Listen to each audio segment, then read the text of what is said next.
तो दोस्तों फाइनली आज बॉलीवुड की गलियारों से वो खबर निकल के आ ही गई जिसका इंतजार मैं भी बहुत ही बेताबी से कर रहा था कि भैया थोड़ा सा हिंट हमें मिल जाए कि भैया आखिर में ऐसा क्या हुआ टाइगर और पठान के बीच में कि भैया वाईआरएफ के ये दो सुपर एजेंट एक दूसरे के बहुत बड़े दुश्मन बन गए और इनकी दुश्मनी को हम देखने का मौका मिलेगा भाई पठान वर्सेस टाइगर में। तो भैया इस फिल्म को लेकर संकेत अब मिलने लगे हैं भाई बॉलीवुड के गलियारों से, जिसको सुनने के बाद आप भी ये बात कहोगे कि अच्छा ये मुद्दा है, इस वजह से पठान टाइगर का दुश्मन बनेगा या फिर कहें टाइगर पठान का सबसे बड़ा दुश्मन बन जाएगा। तो भैया वो क्या मुद्दा है, चलिए मैं आपको बताता हूँ इस छोटे से रिपोर्ट के माध्यम से। हेलो फ्रेंड्स, मैं हूं नरेंद्र और मैं आपका एक बार फिर से स्वागत करता हूं हमारे चैनल यानी कि वायरल न्यूज जंक्शन में। दोस्तों आप लोगों को याद ही होगा कि इन दिनों वाईआरएफ ने अपने स्पाई वर्ल्ड की दुनिया से जुड़ी हुई ऐसी खबरें जनता के सामने रखी हैं जिसको देखने के बाद भैया स्पाई वर्ल्ड के दीवाने पूरी तरह से क्रेजी हो गए हैं और अपने दिमागी गणित लगाते हुए सोच रहे हैं कि भैया ऐसा क्या हुआ इन दो सुपर एजेंटों के बीच में कि भैया ये दोनों एक दूसरे के दुश्मन बनने वाले हैं और इनकी दुश्मनी को हम देखने वाले हैं पठान वर्सेस टाइगर में। यानी कि भैया सब कुछ तो ठीक ठाक था ना। वाईआरएफ ने जब अपने स्पाई वर्ल्ड की दुनिया की शुरुआत की थी सलमान खान और कटरीना कैफ के साथ, तो भैया सब कुछ ठीक चल रहा था, ये कारवां बहुत स्मूथली आगे बढ़ रहा था और फिर आगे चलकर इस कारवां में एंट्री हुई ऋतिक रोशन और टाइगर श्रॉफ की वानी कपूर के साथ मिलकर वॉर के माध्यम से। देन उसके बाद भैया ये कारवां फिर थोड़ा सा आगे बढ़ा और उसके बाद भैया इसमें एंट्री हो गई भैया शाहरुख खान की पठान के रूप में और इसी फिल्म में भैया दीपिका पादुकोण की एंट्री हो गई और यहां तक सब कुछ ठीक रहा। टाइगर पठान का अच्छा दोस्त, पठान टाइगर का अच्छा दोस्त, लेकिन फिर ये खबर निकल कर हम लोग के सामने आई कि भैया ये दो अच्छे दोस्त एक दूसरे के दुश्मन बनने वाले हैं और इनकी दुश्मनी हमें देखने को मिलेगी पठान वर्सेस टाइगर में।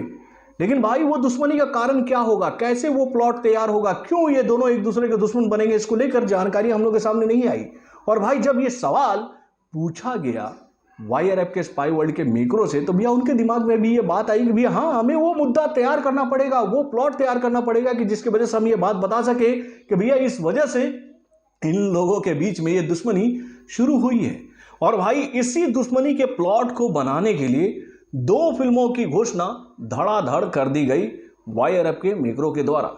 यानी कि भाई वॉर के पार्ट 2 का तो घोषणा पहले से किया जा चुका है जिसमें जूनियर एनटीआर की एंट्री हो रही है स्पाई वर्ल्ड की दुनिया में। यानी कि भैया इस बार जो हमारे कबीर है यानी कि ऋतिक रोशन जो है वो जूनियर एनटीआर से मुकाबला करेंगे। देन इसके बाद वो दो फिल्में हम लोग के सामने आएंगी जो कि बहुत ही अहम होंगी भाई पठान वर्सेस टाइगर के लिए। यानी कि भैया पहले थोड़ा सा भूमिका बांधा जाएगा शाहरुख खान की फिल्म यानी कि भैया पठान के पार्ट 2 के माध्यम से, जो कि आप देख सकते हो सिनेमा घरों में 2026 की शुरुआत में।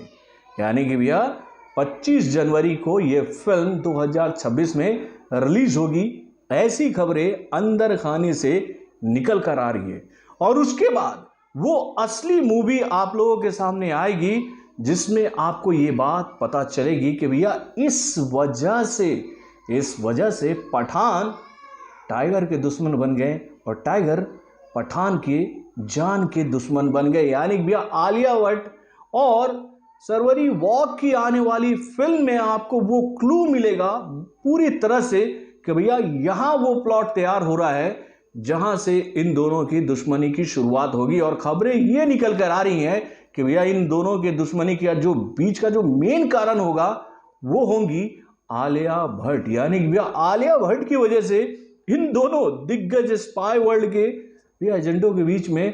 एक ऐसा क्लैश शुरू होगा जो कि एक महासंग्राम का रूप ले लेगा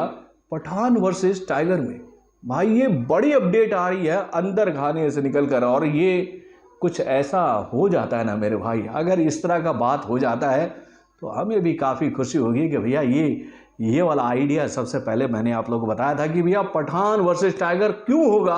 तो उसका कारण आलिया भट्ट और सरवरी वॉग होंगी। आप लोग को क्या लगता है अपने कमेंट के माध्यम से हमें जरूर बताइएगा। तो बॉलीवुड से जुड़े और भी कई सारे खबरों को जानने के लिए हमारे चैनल यानी कि वायरल जंक्शन को सब्सक्राइब करना ना भूलिएगा और बाकी अपडेट्स को जानने के लिए बेल आइकन को जरूर दबाइएगा।